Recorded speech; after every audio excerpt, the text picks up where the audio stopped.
Minister, I want to ask you about the review of mandatory retirement ages for officers in the Defence Forces. You'll be aware that a review has been ongoing now for quite a while. I think there were reports that the review was supposed to have concluded a year ago. I was wondering, could you tell the House where is that review and when do you expect it to be published? Minister. Yeah, thanks, Deputy. As the Deputy will be aware, the report of the Public Service Pay Commission on recruitment and retention in the Defence Forces was published on the 4th of July 2019. The report was accepted in full by the Government at the time, and to facilitate implementation, a high-level plan entitled Strengthening Our Defence Forces Phase 1 was also agreed and published on the same date. The high-level plan provided for actions or projects to be undertaken to deliver on the PSPC recommendations. It also proposed a timeframe for actions or projects to commence and identified the lead actor to implement the action or project. The timeframe for commencement of the actions is split into 4 distinct timelines. The project to consider options to tackle barriers to extended participation in the permanent Defence Forces was identified as a medium-term project, being jointly led by the Department and the Defence Forces together.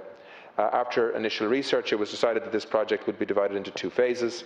The first phase focusing on reviewing mandatory retirement ages for officers, and the second phase to review contracts for service for enlisted personnel.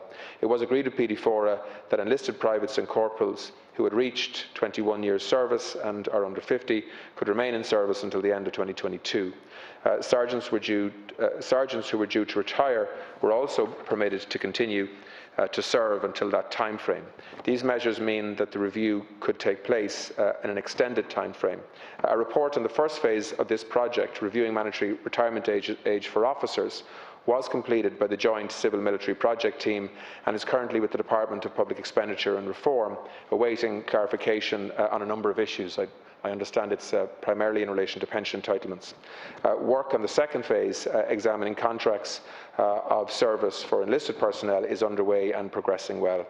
Any proposals or decisions that arise from these considerations relating to the mandatory retirement ages will be discussed with the representative associations, of course.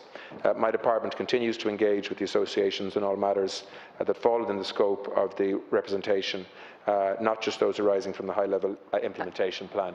So we have a draft piece of work with the Department of Public Expenditure at the moment, and we're hoping to get approval and clarification on a number of issues. I want to thank the Minister for his reply. I welcome the fact that the report has completed. I know it's still a draft report, but it is now with the Minister for Public Expenditure and Reform. I suppose the reason I asked the question, Lasceann Comhairle and Minister, is because the House will be aware that many officers who've come into the Defence Forces since 2013 are now leaving ahead of the mandatory retirement age because they're on reduced pension terms compared to other public servants. We know that the Defence Forces are regarded as different to other public servants in that when it comes to their retirement age, the retirement age is not increasing, as is the case with other public servants, up to 68. For those who are Defence Force officers, the age at which they must mandatorily retire is between 56 and 60. The reason I also put down the question is because unfortunately many officers, because of the gap in the pension which arises, make a decision to leave the Defence Forces at an early stage. Many of them are leaving in their 30s, and that's a time when they should be assuming leadership roles. So I think it is important that we bring clarity and certainty to this as soon as possible, Minister, as we need to ensure that we retain our officers within the force.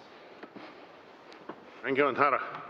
Yeah, no, I think the Deputy makes some very fair points there, and that's why I am anxious to conclude this issue, to finalise the report and to publish it, and obviously to stay in close contact with the representative bodies throughout that process. The Deputy would also know, though, that I don't make all the calls on pensions. In fact, I don't make very many of them at all, even for the Defence Forces as Minister for Defence. Pensions policy and any changes around pensions policy, even for the Defence Forces in a niche area, is a matter for the Department of Public Expenditure and the Minister in that department. So we are working with that department. We've asked for clarification on a number of pensions issues, and we're waiting for the Department of Public Expenditure to come back to us on those issues. And the sooner we can bring clarity into this space, the better.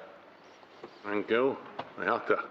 Thanks, Minister. I'm fully aware you don't make the decision in respect of pensions, and I wasn't trying to land this completely on your desk. But you are, I suppose, the advocate at Cabinet for the Defence Forces, and I know that you will continue to advocate on their behalf when it comes to the mandatory retirement age and what I say should be an increase in respect of it.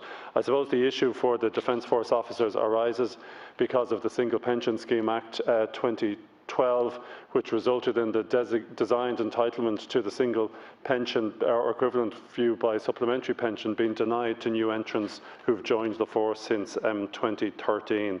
And it was always the case, I think, for Defence Force commissioned officers that the state pension contributory or equivalent value to a supplementary pension was a factor that was taken into account. And the problem for I suppose, the Defence Force officers, if they're in a position where they must mandatorily retire at between 56 and 60 and there's no state pension benefit for them, that it puts them in a very difficult position, and that's why they're looking elsewhere in their 30s to plan ahead for themselves and their families. But thanks, Minister, for your answer. And Tara? Yeah, no, look, I can understand why you want to put some of that on the record of the House. And I mean, this is an issue, if you speak to officers that have joined after a certain timeline, is a big issue for them in terms of planning their careers, particularly the latter parts of their careers as leaders and officers within the Defence Forces. That's one of the reasons why we have a review in this area. But as I say, we are going to have to wait for clarity from the Department of Public Expenditure in relation to the pensions issues that have been raised by Deputy O'Callaghan.